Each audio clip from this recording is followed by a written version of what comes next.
C'est en mai l'an dernier que les viticulteurs de Romoulin et de Fournes ont décidé d'entamer les procédures de fusion administrative de leurs caves respectives pour n'en faire qu'une aujourd'hui, mais en conservant les deux sites.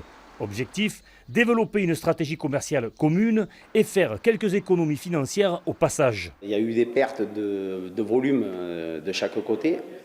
Donc il fallait trouver, on va dire, un moyen économique de pérenniser la structure.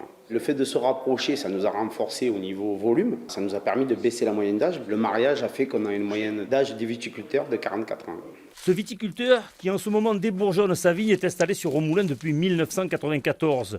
Il cultive sur une douzaine d'hectares des cépages qui produisent principalement du Côtes-du-Rhône. La fusion elle est devenue inéluctable puisque quand aujourd'hui on regarde au niveau des caves coopératives, la pyramide des âges, on a de moins en moins de repreneurs, des vignobles qui s'arrachent.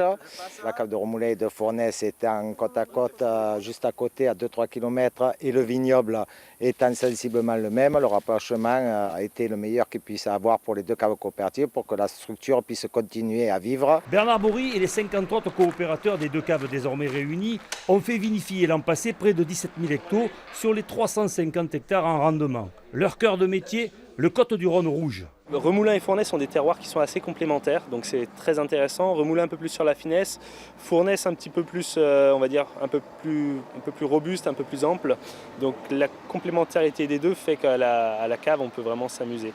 Après c'est vrai que techniquement ça apporte un plus, donc plus gros volume, donc plus grosse surface, donc des assemblages qui permettent un peu plus de complexité et surtout, on va dire, une palette de terroirs beaucoup plus large. Histoire de célébrer cette fusion réussie et les 90 ans de la cave de Romoulin qui a subi un lifting pour l'occasion, samedi dès 19h, les viticulteurs organisent une soirée festive. Il sera question de dégustation, le tout avec modération.